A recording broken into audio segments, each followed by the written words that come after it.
All right, good afternoon, everyone. I'm Sonia Hurt, and I'm the Dean of the College of Environment and Design, and I'm very pleased and honored to welcome you to our lecture series. And today's speaker is a wonderful treat for us.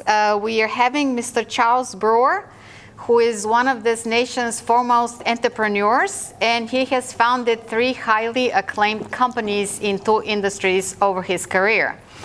He is the founder and currently the managing partner of Las Catalinas Holding Company, which is developing the town of Las Catalinas, Costa Rica, a car-free beach town designated to create a way of life that is healthy, sustainable, fulfilling, and fun. Before this venture, Charles founded Green Street Properties. This was in the year 2001, and he was chairman there until 2007. Green Street's primary accomplishment during Charles' time was the creation of Glenwood Park. I think many of you have heard about this. It's a new neighborhood-scale development which reclaimed a brownfield site located in the city of Atlanta. Glenwood Park resulted in awards and recognition from a number of prestigious venues, including the Urban Land Institute, the Atlanta Regional Commission, the Georgia Conservancy, and the Congress for the New Urbanism. Prior to entering this stage of his career, Charles founded Mindspring Enterprises in 1994 and was its chairman and CEO until its merger with Earthlink in 2000. Mindspring became one of the largest internet service providers in the United States. By the end of 1999, it served 1.3 million customers nationwide and had over 2,000 employees. In February of the year 2000, Mindspring merged with Earthlink, creating the 2nd largest internet service provider in the country. And Charles served as chairman of Earthlink until August of 2000. Charles is a Phi Beta Kappa graduate of Amherst College with a degree in economics, and he received his MBA from Stanford University Graduate School of Business. He was born and raised in Louisville, Kentucky, and currently lives in Atlanta with his wife and 3 children. And we have the special pleasure today of actually hosting one of the children right here. I don't mean to make you feel embarrassed, but he's actually on a tour at the University of Georgia, considering it potentially as his college of choice. So, do everything you can to recruit him here. So thank you, Charles. Thank you both for coming here. And I think all of us will learn a number of amazing things from this lecture. Thank you. Thank you, Sonia. What I have done in preparation for today, I've put together a ton of pictures and have prepared for myself kind of, some bullet points of things I don't want to miss along the way. But, I want this to be a little looser. I think I'm better when I'm not just reading something, and I'm happy to kind of take comments and questions along the way. So I know some of you are a long way away from me back there, but, go ahead, speak up as you may wish as we go.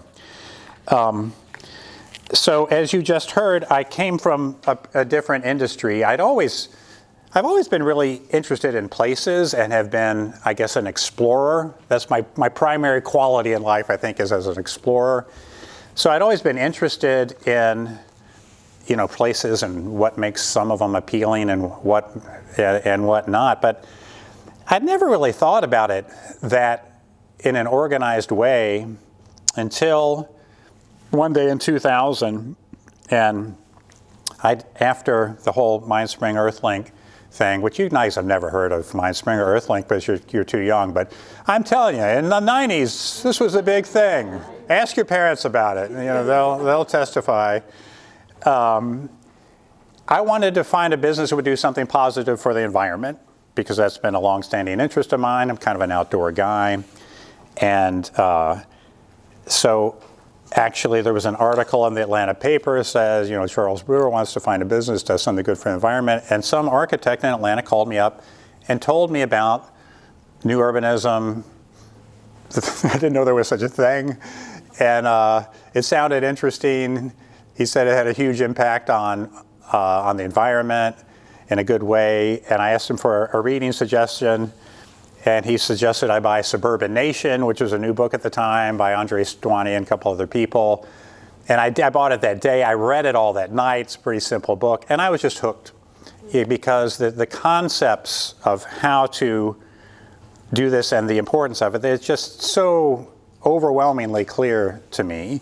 And my original interest was in the environmental side of, the impact and difference it can make. But in the end, I've become even much more interested in the impact on the quality of human life and in creating habitats that are places where people can really thrive. And you all are probably pretty familiar with a diagram like this, but a lot of it comes down to the pattern in which we build things. And there's really are kind of two choices. There's sort of the standard, everything is separated out into its own pod, the subdivision, the shopping, the school, the office park, or it's where things are mixed together in a more compact way, and there is, at least the chance for walkability. Walkability is the key, for sure. I think there are five things that make for walkability. You got to be safe from crime, you got to be safe from cars, or you won't walk. It has to be beautiful, or you won't walk. There have to be places to go, which means a mix of uses and a mix of elements, or you won't walk. And it has to be not too far, which means some density, some compactness. Those are requirements, or nobody's going to walk. And so I got hooked. I found some like-minded, friends, and pretty quickly got a development company going and got access to this wonderful piece of land, which became Glenwood Park. So Glenwood Park is a 28-acre site. It's just 2 miles from downtown Atlanta. That's what it looked like. It was a concrete recycling facility in its most recent life before we came along. So it truly looked like the surface of the moon. I mean, it was, you want good contrast to before and after pictures. You could not ask for a better place than Glenwood Park. It was nothing, right? But it was in a great location, maybe a little bit on the wrong side of the tracks, south of I-20 as, Atlanta real estate things go, but not far from a lot of places that were sort of up and coming. So we got to work. The first thing we did was had this charrette. There was one building on the site, and that's where the charrette took place. And we had, people from all over. Dover Coal and Company out of Florida led the charrette. We started coming up with ideas and trying out different shapes. We started drawing sections of the streets and figuring out how wide they should be. And within a few days, we had this, the plan. And so there's kind of in the bottom here is a smaller urban square, a place called Brassfield Square, which is beautiful today. It's just awesome. There's a bigger park up there with room to play soccer and have a playground, and it's also a stormwater retention place that works really well. At the time, we thought we were going to have a school up there in the northeast corner. That didn't happen. So, that became more neighborhood eventually. But this is literally, in a week, there was this. And it's pretty close to what actually happened. And, at the same time, we got, this is an image of the future Brassfield Square. And, this is, I guess this is sort of the ultimate imaging from this stage of things. And I'm thinking to myself at this time, wow, this is really easy. We've only been working on this for a week or two, and we got it all figured out, right? And look at these beautiful buildings, and this is going to be great.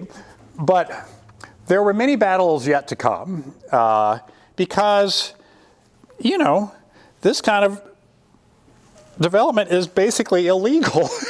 All the street standards, all the codes, none of them fit what we wanted to do. So we created a whole new City of Atlanta street standards law, to make possible having some narrower streets. There was one day I remember we went out to have a visit with the fire chief, because the fire department is your big enemy if you want narrower streets, as you may or may not know. And so we went to Grant Park, historic neighborhood, narrow streets, short curb radiuses, and we got the guys in the big fire trucks to come test out and see how they did. And so the guys said, the firemen were into it, right? I could do this. They come, go through the corner, and I'm standing next to the fire chief. I said, well, that was great. That was fine, right? I said, nope. In mine, it was not fine. So there was a lot of that kind of stuff. We had to have, the main street on the side here was a Georgia Department of Transportation route. And, we needed to have parallel parking and street trees and, things to make it a good street, none of which was ever going to be allowed by the Georgia Department of Transportation. So we had to have it transferred to become a city street, which we did.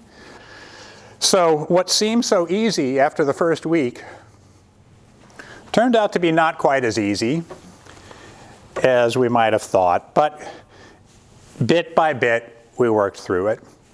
And it was a browner brownfield than we knew.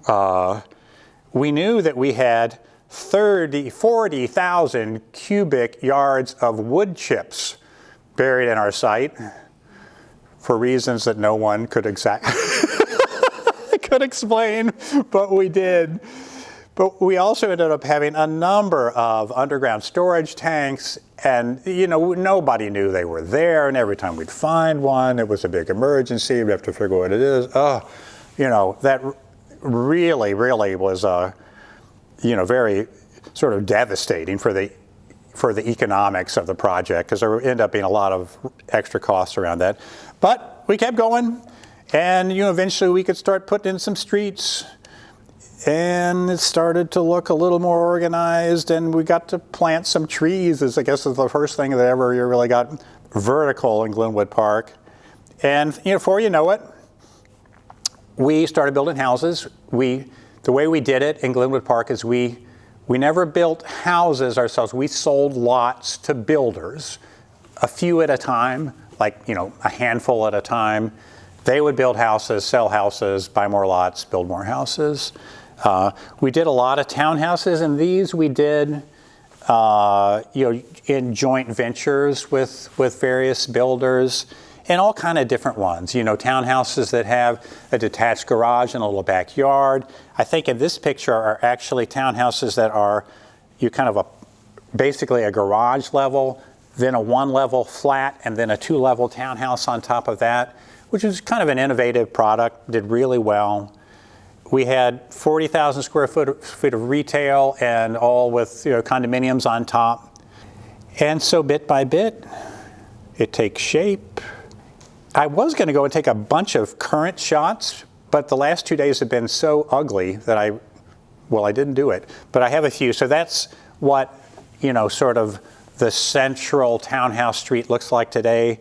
It looks like it's been there 100 years. And the trees are huge. It's great. The builders really did do a good job. I would say most of the architecture you could describe as traditional and well done traditional, but it's not. But there's also a lot of variety within it, which is something people really appreciate about Glenwood Park. There's a recent shot of the playground and the grassy area for kicking the ball. I remember we would take these trips, Catherine and Walter and I, to Chicago and places because we knew we wanted stoops. We loved the whole idea of stoops and people meeting out of the stoops. Well, what's the right height for a stoop? How are we going to make sure we get these things right? Vickery's is one of my favorite restaurants there. So, you know, it didn't take that long. Really, we got going in '01. We were almost done by the time everything fell apart in 2008. And boy, did it fall apart in 2008. You know, if it wasn't built then, it wasn't going to be built for a while. So we ended up hanging on to, you know, 5 acres or so of our 28 acres for several more years until the market recovered. But we've turned over control long ago to the neighborhood association. They're doing a great job. They're taking care of it. It's just another neighborhood in the city of Atlanta now, although kind of a unique one. I do think I would describe Glenwood Park as a really well done sort of classic new urbanism project. Neighborhood scale, with the details tended to with, you know, maybe an obsessive amount of care, you know, maybe more than ever really made any sense, but that's just the way we did it. But my work was done more or less by 2005. And so by 2005, the boom was on, the bubble was on in the real estate market. And, you know, I'm not a real bubbly kind of guy financial wise, and it seemed unlikely to me that I was ever going to be the high bidder for anything ever again to get, you know, a piece of land to do more development around Atlanta. And the kind of land we wanted, it had gone up 10x at least in just a few years. And so I started thinking a little farther afield, and you know, I had young kids by then. McHenry was 1. and you know, we were interested in going on beach vacation somewhere. We had gone to Seaside, where this whole new urbanism thing started, you know, several times and had a great time. But even Seaside wasn't quite what, you know, I really wanted. You know, I wanted to have that kind of experience, but in a more exotic, you know, tropical kind of location. And I was also a little frustrated about Glenwood Park. I mean, I think Glenwood Park's really good, but it also is, to me, a little half-baked. And one of the things I've just been super focused on for some reason is the experience of kids. When I was a kid, kids had freedom, right? We just would go. Almost every kid, anybody my age or older, you know, be home by dinner. Maybe there's a certain radius or, you know, certain street you're not supposed to cross that's, you know, half a mile in that direction. But we had freedom. And that was lost so completely and so suddenly, almost everywhere, not only just in America, but in other places too. And I loved having freedom as a kid, you know, and it drives me a little crazy that my own children have had very little of it. And one of my motivations for getting into this was, even from the beginning, to create, you know, places where people could get around and kids could have freedom.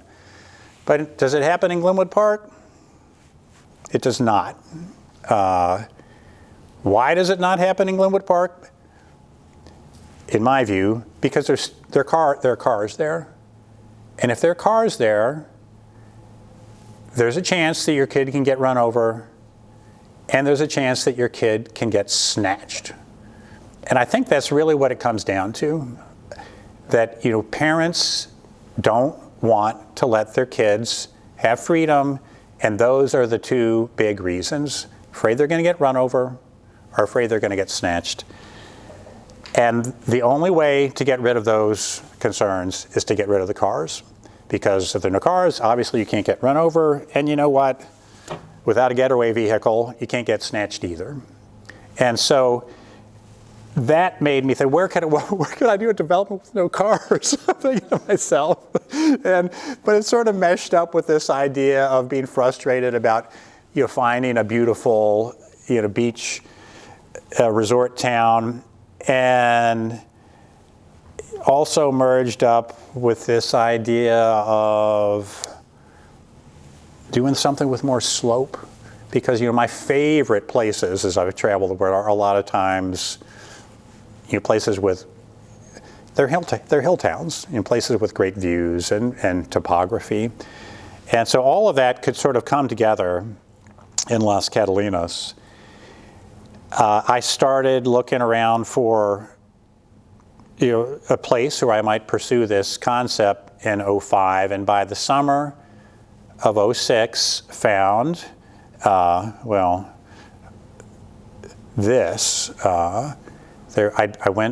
I started looking in the Caribbean, and I didn't want too crazy about things I found in the Caribbean. I eventually made my way to Costa Rica. I met some people there, and one day somebody calls me up and says, a guy from Atlanta who'd moved down there, and I met, says, Charles, guess what? The best land in all of Costa Rica just sold.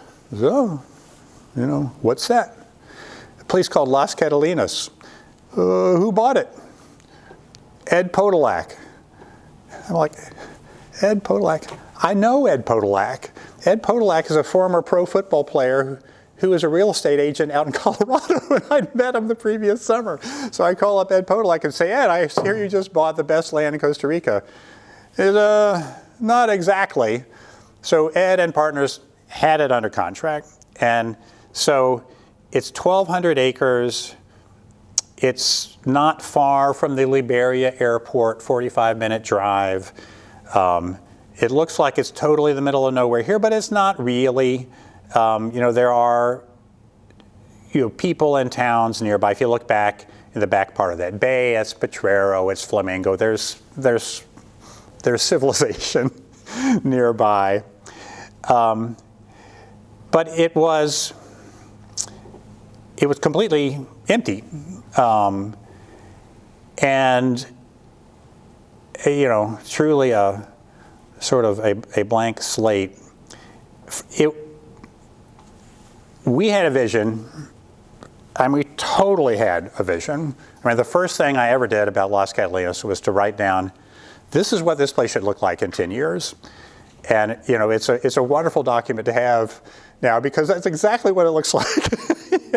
The idea is to have a car-free, extremely walkable, lively, fun, friendly little gem of a town, surrounded by beautiful nature on land and at sea. It's a lot more complicated. A lot more complicated than Glenwood Park.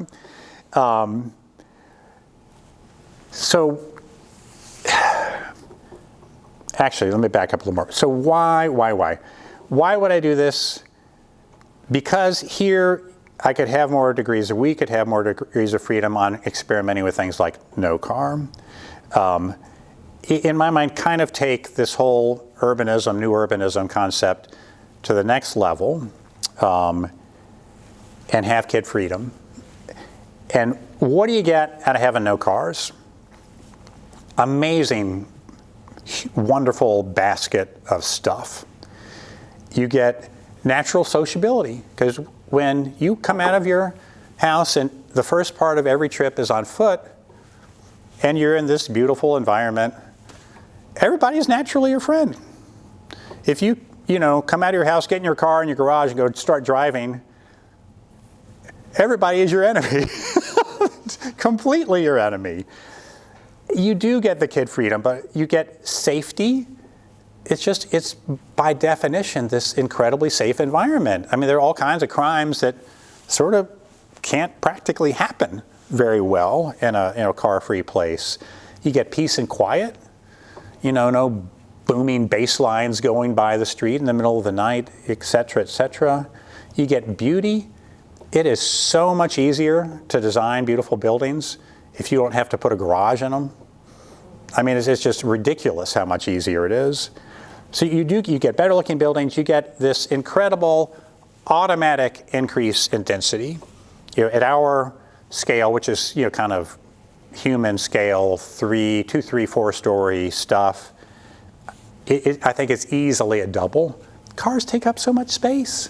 It's not just for the road, but if you've got fast-moving cars on a road, you don't want to be next to the road anymore. You got to buffer yourself way back, and you have to have a place to park them, and it really adds up. And remember, walkability, one of the requirements is compactness and density. And so, trying to really have any significant degree of walkability at kind of the 3-story scale and with cars, it doesn't happen very well because you just can't get enough stuff that's within a reasonable walking distance. So you get this incredibly important automatic increase in density and walkability. And because everything becomes so compact, you get the opportunity to preserve nature at the edge of town. We've got 1,200 acres. Maybe we'll end up developing 150 of them. And that's a big part of the thing for me, a big part of it. So now, how to do it? First was just to explore the land and see what we really had, because it was dense. It was not easy to get around, and I spent an enormous amount of time doing that. And second was to look for precedent and lessons. I traveled a lot to find, especially to car-free places, mainly in Europe.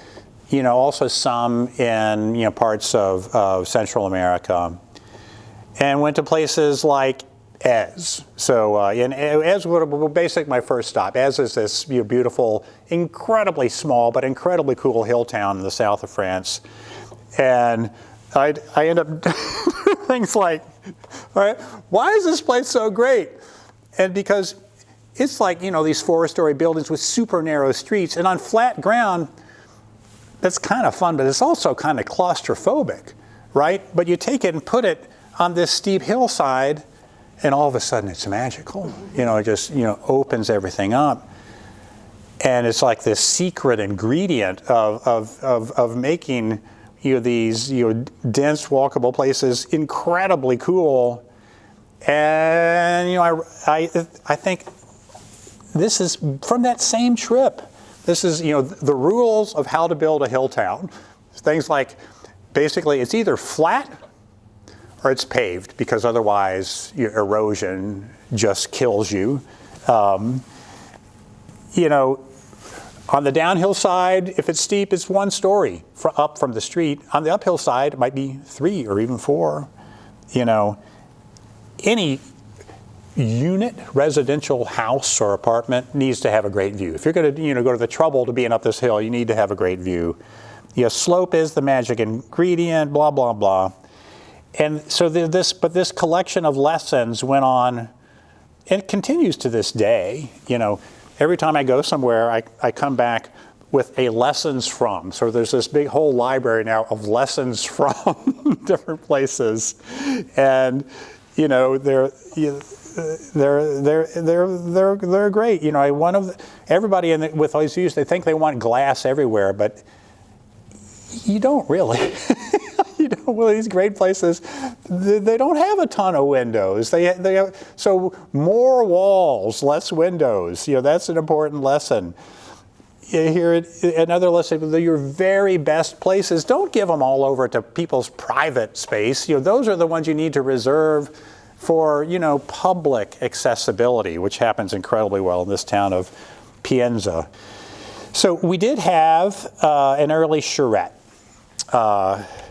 and we gathered up a lot of the leading personalities from the new urbanism world, and brought everybody down for a week. And it was, a pretty expensive thing to do, and it was a flop. It was a flop. Glenwood Park, you could do in a week. Las Catalinas, you cannot do in a week. We got some great images out of it, and I think a lot of these might be from that first image, but this level of planning was basically obvious from the beginning without ever doing a charrette, right?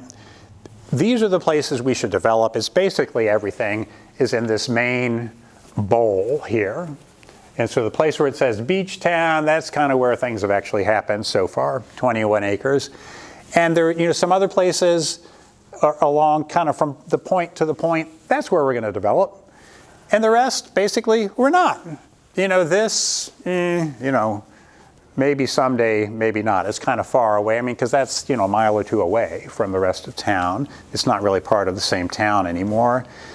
But the intricacies of exactly where are the buildings, exactly where are the streets, is this incredibly complex three-dimensional puzzle that you're not going to figure out with a bunch of people who think they're really smart, dashing out drawings in the period of a few days. It's just not going to happen. One of our key mad scientist planners ended up being Douglas Dwaney, who's brothers of the more famous Andres Dwaney. And I knew Andres before this all started, and I called him when I said, look, we're going to do this development. It's basically, hill town. Who would be any good at that? And he said, well, there are two people that know anything about that. That's it. Two. And one of them is my brother Douglas, and the other is Leon Creer. You all know who Leon Creer is. He's kind of a big name in these circles. He's from Belgium, I guess. Well, I'd seen Leon Creer speak a couple of times, and I never understood a word he said. So I decided it wasn't going to be Leon Creer, so it better be Douglas Dwaney. And Douglas makes these incredibly beautiful, intricate drawings, and he's in there, figuring out every meter of elevation change and placing the buildings first, and then figuring out, how there might be access with roads and things later. And if you look at, oops, made it go back, that, the center of this run, that's kind of is the pattern we have through Beachtown for whatever reason. But it had to get refined, getting it down, eventually got to get it down to the individual lot level. And I'm telling you, it's hard. Where we started is probably the most level place we have. I love this picture because this is me. The first thing we built is 7 houses and 1 restaurant and a shop that's sort of a bikes and boats and coffee, kind of outdoor outfitter plus general store. And from that moment, once we built the 7 houses, a restaurant, and a shop,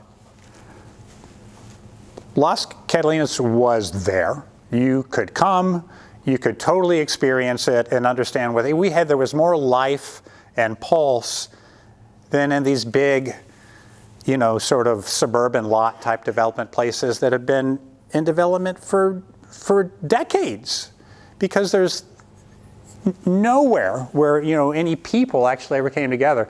So this is me on the stump. That's McHenry in his mother's arms. He may not be very happy. And I am showing everybody the outlines of the lot for our house, which is in the red tape. And I promise you, everybody else in this picture right now, other than me, is thinking, he's out of his mind. He's completely out of his mind. There's no way this is ever going to happen. And so this is actually, by then it's after 2008. So after 2008, oh my God, nobody. Before 2008, there were a full dozen more of these big, ambitious, resort-oriented projects in Costa Rica. I mean, nearby us. And none of them have done anything, nothing, because all of them were just sort of the standard old crap. A fancy hotel and a golf course and some lots around the golf course, And that just was not going to happen. The hotel wasn't going to happen. Without the hotel, nothing else could happen. We were just building a town. And we could start with 7 houses and a restaurant and a shop. And it's been bit by bit by bit by bit. So from here, I'm going to move into pictures of what it looks like today. And so you can see where the buildings are. That's 21 acres. So that's got about 180 residential units, 2 hotels with 70 rooms between them, and quite a lot of commercial activity and so forth as well. That's what it looks like from the ocean. There's kind of by the way, there's a dry season and a wet season. It's not like, things were good here and then everything died, which is kind of what it looks like, but they're very, very different landscapes during the wet and the dry season.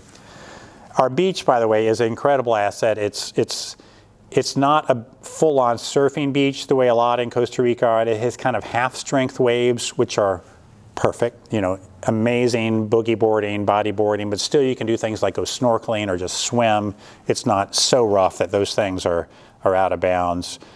Looks like a beautiful day for it here. The water, sometimes the snorkeling is really great. It's one of my favorite things to do there. So that's the dry season, and here we are kind of from the other angle. Almost everything in this 21 acres is now finished. And if that's all we ever did, it would not be a happy financial outcome for the company, but it would be an utterly amazing place. I mean, there's enough there now that there's a lot going on. The natural sociability part is just off the charts now, and I couldn't be happier. The building in the foreground has won a bunch of architectural awards. That's called Plaza Central by Robert Orr. That's kind of our main arrival point. There are a lot of these, incredibly sort of multi-level layered vistas that happen. It's actually something we think about a lot. I mean, I love that concept of a layered vista. This is my house, one of the original 7, and it's on Paseo del Mar, a street. Everything's set back 50 meters from the high tide line, and that's where the private property starts, and that's where the street is. So that means that just that one design thing alone is nobody else ever does it, and everywhere else it's all people's backyards, that are fronting on the beach, and if you don't have to have one of those yards, you're kind of shut out. It's just a profoundly important difference that I just can't. I don't understand why anybody would do it the other way. We eventually built a beach club a few years ago. And that's what that looks like. During the pandemic, one of our homeowners, who's a good photographer, took a picture every day. He was there for the whole, because the country was closed off for 9 months. You couldn't come or go. So he was there, and so these are he mainly took, just the buildings. So we'll get into the people in a minute, but these are just sort of architectural and placemaking kind of shots. And he's got a great eye for the angles and everything, I think. You'll see the buildings are simple. The urbanism is, insanely complex, passages everywhere and super interesting. But the buildings should be and are simple. Most of them very simple. That's a cool angle. Greenery is really successful for us. I think the best places in town are the ones with the most leaves. That's this crazy little passage between my house and the one next door that Douglas Loney always hated this because it's a little windy. He thought it was a transect violation and wasn't good, but everybody else loves it. Kids love it. Just this little surprising 2.5, 3 foot wide passage down, from one plaza to another.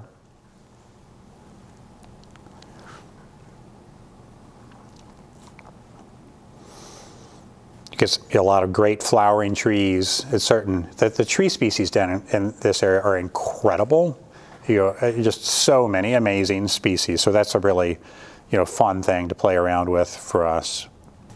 The pandemic has had such surprising results. At the beginning, it just seemed like such a disaster because, the economy of town does depend on tourism to a pretty large extent. And the borders were shut. Practically, most of our employees were put out of work. It just seemed like a disaster. But we did one very smart thing. We managed to convince lots of our vacation homeowners to lease out their homes long-term to full-time residents. And so our full-time resident population exploded from maybe 50 to 200. And that has stayed, since things opened back up. And so that has been an incredible change for the better. And we did another smart thing. We had put together a little loan fund so we could keep building some more spec houses, because for several months we had 0 real estate sales, and we kind of build them as we sell them for the most part. We've never built any quantity of houses before somebody bought them. And so that kept us going. It kept the company making some money.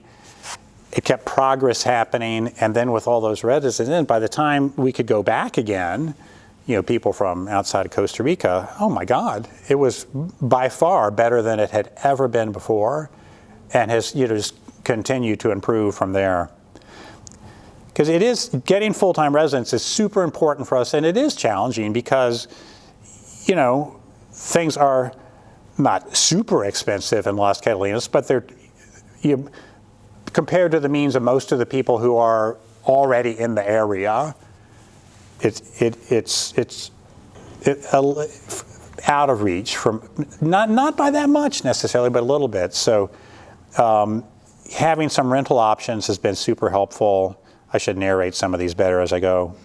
So I'll back up.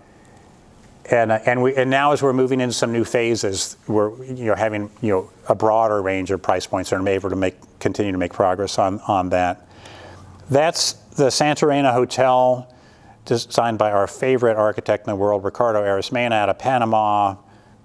He was a big star at Notre Dame. Most of our architecture work has been done by people out of Notre Dame. They are the school that teaches people how to do good traditional architecture. It's become the center of town, It's super important. But that's the pool area up on the top of the Santorina. This is a view just kind of down from south of town, looking across through the construction into things. This is up at the other hotel on the top of the hill, one called Casa Chameleon.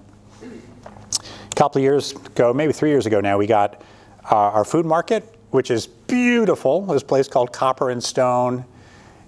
And it's owned by one of the homeowners in town. I don't think they care that much about how much money they're making right now today. They just want to do it and do it really well. And one of the lessons of towns, okay, why a town? Why not just a resort? Because towns are better. And even if you're going on vacation, the best places to go on vacation aren't some private resort, they're towns. Because in a private resort, you've basically got one company or one person even who has to figure everything out and try to make it good. And they can't. If we were trying to run the grocery ourselves, it would not be that good.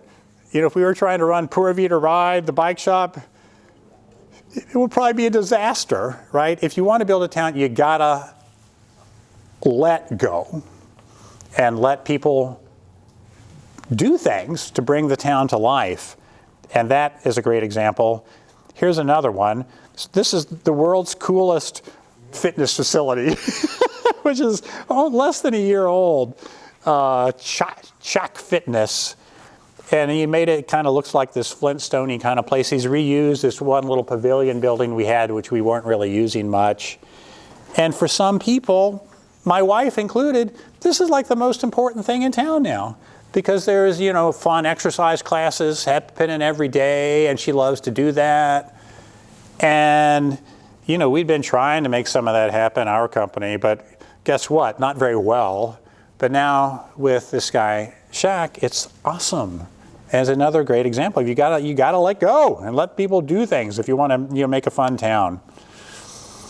Fountains. I took this picture. I love this picture. This is looking up the atrium of the Santorina Hotel. And I think that's the coolest picture because you can't even tell what it is. But it's just looking up at the sky at dusk with some funky purple thing that happened. Here's my one classic beach shot. I took that one. Gosh, I like that one, so I thought I'd toss it in there. Sunset time is the best, being in the water every day at sunset. This is an Instagram photo. It sometimes seems as if Las Catalinas is nothing but the set for Instagram photography. Everywhere you look, there are people, out doing their selfies and Instagram shots. Like her, and like her. That's it for Instagram. This is dinner at the Santorina. That's my daughter Charlotte on the right. This is one night we had Guanacaste Nights food festival, bringing chefs in from various places and, booths with each chef making their best. So that's Plaza Dante. That's our most important plaza. And, plazas are where it happens, right? We try to squeeze everything down as much as we can and then open it back up again, frequently. So almost every house in Las Catalinas is on a plaza of some kind. Not all as active as that. And the outdoor, being out in the trails, we've got 50K of trails now, and it's a huge part of the experience of town. I mean, it definitely is for me. I'm a mountain biker, so I'm out there every day. And most of the people who've really grown to love Las Catalinas, it's super important for them. Halloween is a big tradition, although COVID has been messing us up a little bit. This is the last, that would be the 2019 last pre-COVID Halloween. Amazing night. My college age, I have college age daughters, 2 of them, and once we could go back to Las Catalinas, they're at Stanford, which hasn't had any school to speak of until like a couple of weeks ago. They're the first to leave and the last to come back. So they had, we had huge quantities of Stanford students, staying in Las Catalinas for months through the early part of this year. That's some of them. My favorite place in Las Catalinas is these rocking chairs. It's outside the Pura Vida Ride Shop, and pretty much every morning you will find me there, after a bike ride, and pretty much if I stay there for an hour or so, I'm going to see most of the people in town. They'll make their way by there at some point. You recognize that guy in the middle? I think I see him. Younger version. All right. That's my friend Will, and that's Conrad the iguana. I had put my plate down there was a breakfast served that day. Conrad came and chow down on my leftovers, and then he decided he wanted to go that way. And about 5 seconds after I took this picture, he ran right across Will, right across his legs. One of the craziest things I've ever seen. These are some of my favorite guys. They work in Pura Vida Ride, the bike shop. And they're incredibly important characters in town. Anthony and Jason. Jason especially is my man. Every year we have a triathlon, which is probably the coolest, funnest day of the year. And at the end there's this kids race where you see all the kids lining up and they follow this guy for a foot race through town. But the kid thing is the best thing about Las Catalinas. Kids are getting amazing amounts of freedom. I mean, from ages that you wouldn't even believe. I mean, there are 3 and 4-year-olds that basically have the run of the town at this point. So maybe not quite as young as those 2, but these guys, they're all full-time residents. This is during the pandemic, and they've all got the run of the town. Something like that. It's just awesome. And I had to put in a couple of embarrassing photographs about McHenry. McHenry has had a strange fascination for participating in all meetings around town since he was a small child.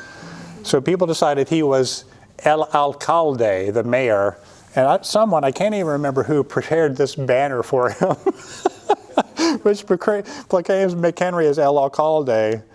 And this, I don't know if you can read the signs, but they stay here one more day. One day, McHenry organized a parade of all the guys who work in Pura Vida to beg for one more day in Las Catalinas before we went home. So that's what that one is. So there are a lot of things upcoming still. So there's a lot of planning work going on. And we've got images of things like this hotel, which might come to exist up on sort of the next little knoll outside of town. And we're seriously to work on the first stair street. The Prado, our new neighborhood, is organized around a series of stair streets. So, and this is going to be the coolest thing we've done yet. So those are, the two main architects and our head town architect and our head of construction go out looking around the site where this is going to happen. So this is one legal parcel. It will be about 30 units, some of them quite big in here, all with incredible views. So there's a car street at the top, there's a car street at the bottom, but it's 7 stories worth of building in between. And I'm telling you, that one is going to be really, really good. And that's what it looks like from straight above, which is a good way to see kind of the pattern of, how things are laid out. I'll go back to that, but your reading assignment, if you hadn't read it, be these 2 books.